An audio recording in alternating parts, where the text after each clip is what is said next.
Guys, make sure before we get in this video, you leave a like. And if you don't leave a like, you're going to have 0 World Cup goals. Forever. No! This can't be real, man. The dream is over. The last dance is done. Cristiano Ronaldo is out of World Cup 2026, symbolizing and confirming the end of his international career. Let's just be honest. This is the last time we will ever see Cristiano Ronaldo play at a World Cup. And he went out on a whimper. Before we dive in to Cristiano Ronaldo depression, let's just laugh at the USA.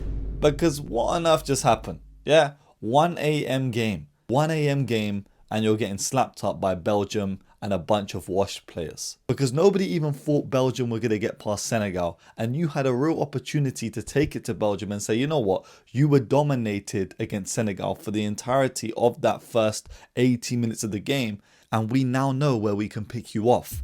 But in that USA versus Belgium game, they got cooked.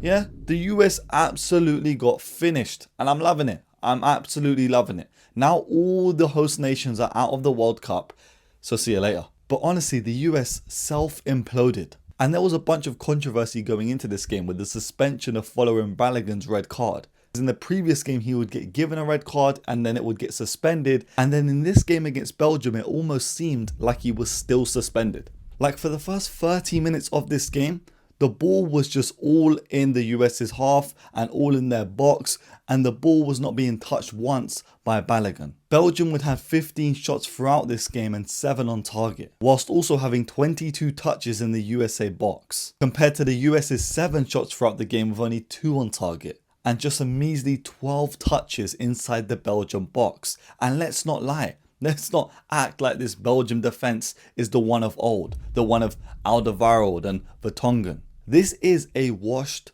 Belgium 11. I'm very sorry to say this. The standards weren't that high, but they just put you to the sword. They finished you off and they made you look miserable. Belgium didn't even need the ball at points because their pressing was just so good. They would allow the US to have the ball and then just get it back like that, punishing each and every one of the simple mistakes that the US were making. Because under these lights, these bright flashing lights, shout out to Kanye, you couldn't succumb to the pressure. And it's a shame really, because each and every round people were hyping up this USA side, acting as if they had what it really takes to win the entire competition. But real football watchers know this is not soccer, this is football. Yeah, Mexico and Canada, who are also host nations, played better than you throughout this tournament. And I think you probably paid off Paraguay before playing them, because they went toe to toe with Germany and they held out France as well until one point. But against you, suddenly they're conceding all these goals. It's looking a bit fishy now. But to the Americans watching this, I am joking. Yeah, this is just sarcasm. You guys had a valiant effort throughout this tournament. I don't think anyone really thought that you were going to get this far anyway. So you did yourself proud. But on the bigger realm of things, football has won. Because I don't think anyone would have wanted the US to win this tournament. The game would start off fast with Charles De Ketelaere scoring within the first 10 minutes. And even before this goal that was scored, Belgium would have an opportunity as well. Raskin would win a loose ball and then fire the ball across the box to De Ketelaere, who would just tap it home. And the USA just seemed to be caught asleep in this moment, snoozing on the job when the entire nation is watching you. And then some hope seemed like it would be thrust upon these USA players when Amadou Onana went down. Because he had looked like he was quite solid in that midfield, and then suddenly, his knees got caught in the turf and it looks like a very bad injury. He goes off injured early and you're thinking, okay, maybe this is a moment where this Belgium side will panic and the US will capitalize. But instead, Belgium barely even flinched and just carried on with the game plan that they were setting up with. Then against the run of play in like the 30th minute, the US have won a free kick. And of course, as we've spoken about before with some of these US games, their main man from set pieces is Malik Tillman, or Malik. It would actually be Balogun who won the free kick, then Malik who stood up for it. And everyone that watched the last USA game was thinking the same thing. If this guy hits it, it might go in. And he does exactly that, hitting the ball. And with the ball soaring in slow motion, it hits one of the heads in the wall and deflects and spins Courtois.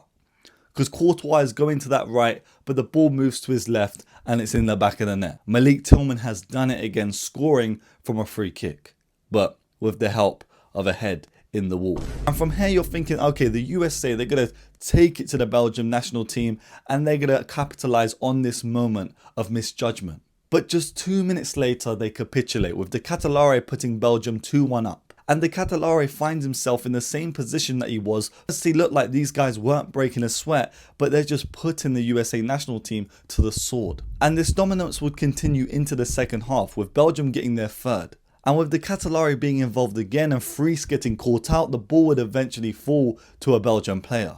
And it's Vanaken who puts this ball into the goal when the goalkeeper is in no man's land. And it's just a crazy lapse in judgment from the USA goalkeeper. And he has made a severe and utter lapse of judgment. And you gotta feel sorry for the guy, you know, did the moment get to his head? I just don't understand what's happened to this team. It looks like the weather maybe got to them, maybe the heat wave, sunstroke, that's a real thing that happens. People get sunstroke, And even with the US still having a couple chances after this, with Balogun getting a shot on target against Courtois, Belgium would add salt to the wound, with another mistake by the US defense leading to a capitalization on the mistake. And this time it's Lukaku who had came on from off the bench and scores. And that is Lukaku heritage. He doesn't need 40 touches in the game. Just give him one chance and he's sure to get it on target and put it into the back of the net for Belgium specifically. Ketelaere was amazing in this game with 2 goals and 1 assist and being involved throughout it all. But I think the real downfall for the US were themselves. They just self-destructed. Leandro Trossard was also amazing, getting 2 assists, and I just felt like Belgium were never going to lose this game. And I think just going into this game, the US just had a lot of pressure mounted on top of them. Not only because they are a host nation and a lot of people were expecting them to do well, and then they forged these new expectations on them when they started to see that they were performing, but also because of the Balogun red card suspension.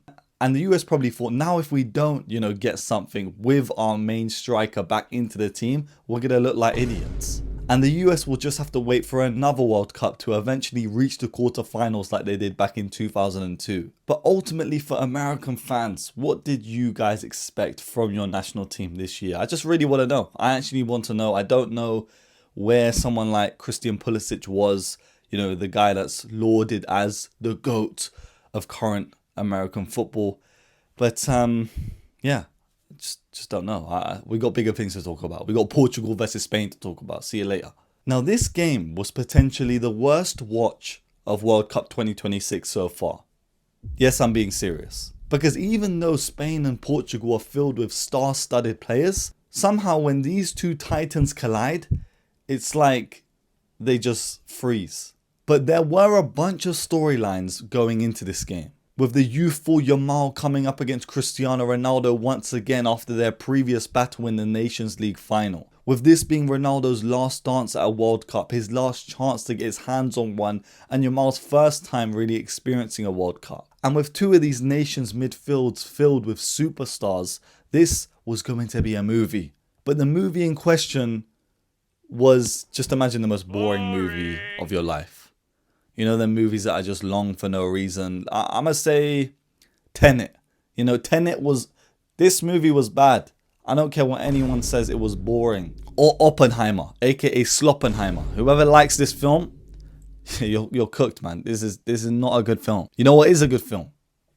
Die of a Wimpy Kid. But yeah, for about 85 minutes, this was just a tactical bore. It was awful. I was nearly on the brink of sleep. Spain would have 15 shots to Portugal's 10 in the game, whilst having 27 touches in the opposition box compared to Portugal's 11. And to top it off, Portugal didn't even have a single shot on target in the second half. Be real. Let's be real, man. This is just the worst team I've ever seen in my life. I'm done. I don't even want to speak about the actual game. I'm just frustrated with what I watched, especially as someone that, come on, I don't glaze Ronaldo for no reason. Come on, I've been watching this guy my entire life. I've seen him destroy Arsenal for my entire life, maybe since 2007, 2008. And to see the levels of the Portuguese national team until now, you're thinking going into 2026, this World Cup, maybe this is the one that the Portuguese national team will really stand up and bring their best all-time player to the top. But no. It's not one of these moments where anyone can carry the one of the all-time GOATs. Because this team just fails to do anything good with the ball. I mean, for most of the game that he was on, Nuno Mendes was the best player. And that's saying something. A defender is the best player in the game with a Portuguese side that has Vitinha, Bruno Fernandes, João Neves, João Felix, Rafael Leao, Ronaldo. Come on, man. His battle with Lamine Yamal whilst he was on the pitch was, the most entertaining part of the game. It was like this Portugal side just decided to risk absolutely nothing. They are just this is ruining football. This side itself, or like the archetype of a Vitinha type of midfielder, the midfielders that just pass side to side, pass backwards and do nothing. You know who else is in this bucket of midfielders? Ødegaard, Vitinha, Bruno Fernandes in this game. It was just awful. And it's not like Bruno Fernandes to not play a forward ball, but time and time again you're seeing them just not play anyone in. Roberto Martinez wouldn't start Rafael Leao despite him showing signs of excellence against Croatia and just the ability to take on his man. He starts João Felix instead, and also Pedro Neto. And I don't think Felix was the worst, but Pedro Neto against Spain in the round of 16. This guy doesn't even start for Chelsea against Barnsley in the FA Cup Youth Centre. That honestly doesn't even make sense. But Pedro Neto, oh my days, I don't want to be... That's a torture method, tying people up to a chair and making them watch Pedro Neto highlights. They're going to instantly recede. Earlier in the game, Spain would have a chance to score with Oyarzabal missing. And Oyarzabal, I'm done with the Oyarzabal gimmick. I am done with the Oyarzabal gimmick. I'm sick and tired of calling him an underrated striker purely because of the performance that I watched last night. You're thinking you've scored in all these games so far. You've been brilliant. You've been there shooting. And then yesterday against Portugal, you're looking washed. You're looking like an absolute fraud. How can I even put you in the same sentence as the Spanish strikers of the past? A Fernando Torres. Bro, they would use you as, a coffee table. Put their tea on top of that. Ronaldo also had a few opportunities in the game, but nothing was just clear cut.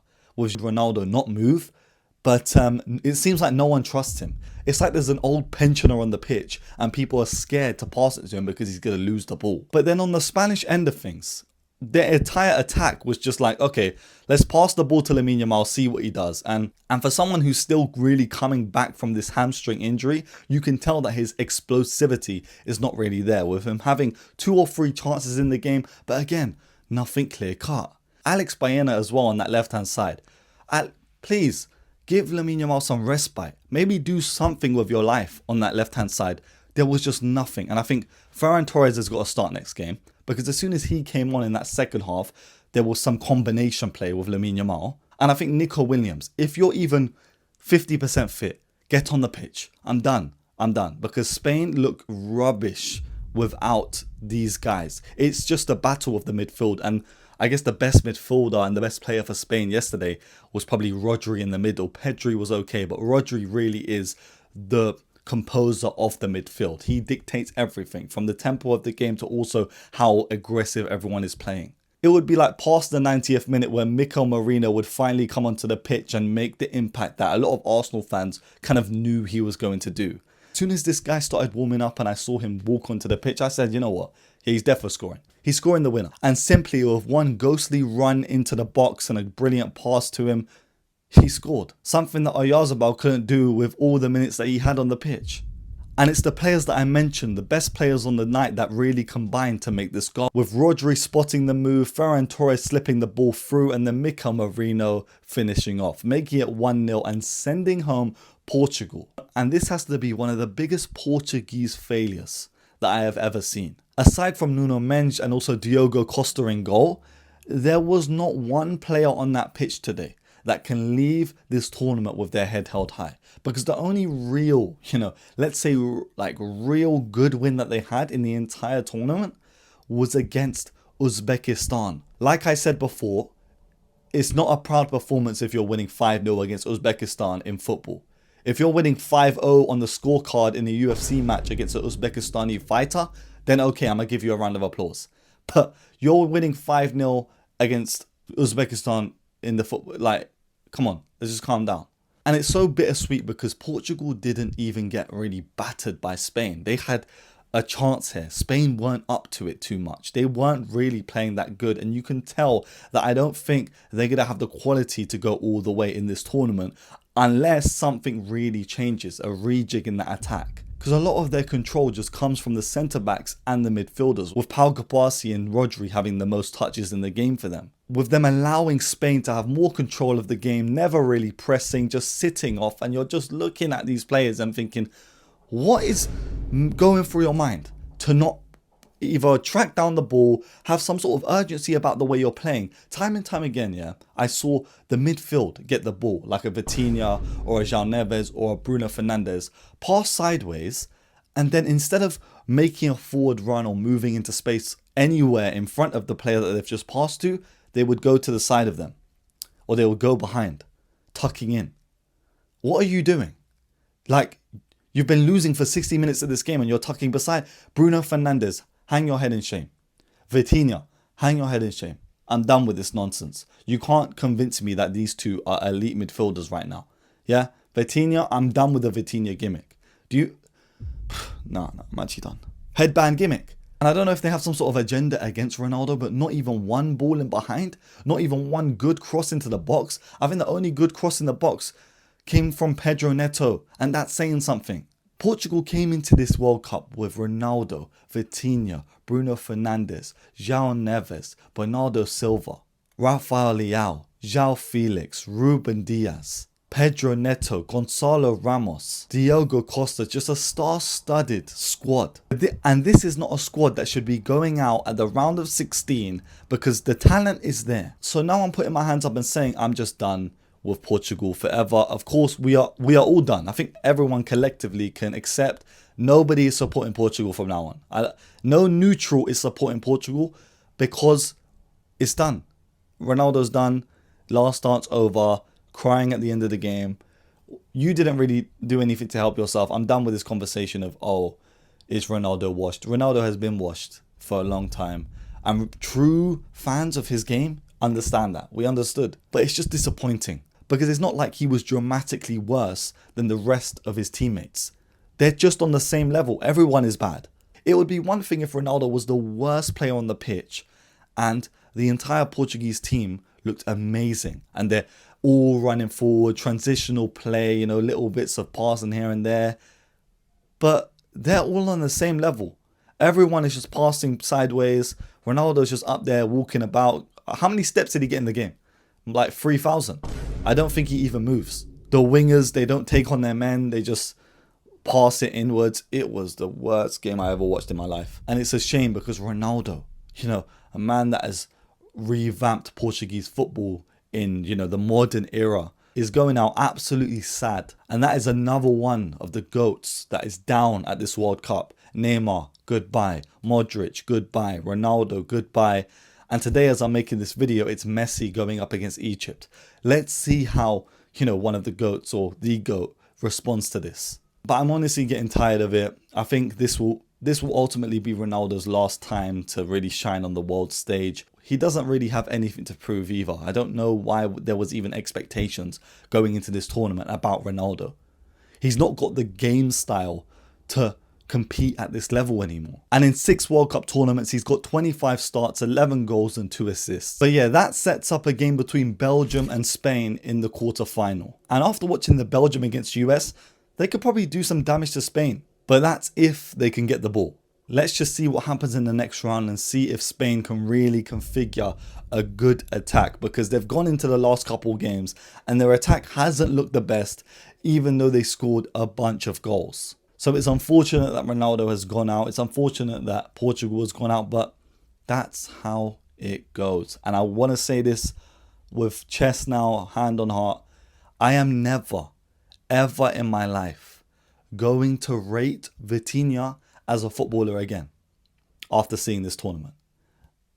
Also, I am never rating Bruno Fernandes again. Nobody can talk to me about these players again. I am done with them. Also, the Portugal backline, Renato Veiga as centre-back, should be haram. But yeah, this has been another one. Of course, you know, I tried out something different in this video with no whiteboard. You guys let me know if it adds anything to the video, if it makes it better. I actually think it kind of does. I like it, but I also like writing on the whiteboard. You know, I'm trying to do something different for the later stages of the World Cup. And yeah, I just can't live without the green screen. But also, guys, make sure you leave a like, you can leave a comment, subscribe. And of course, stay safe, stay blessed, and peace.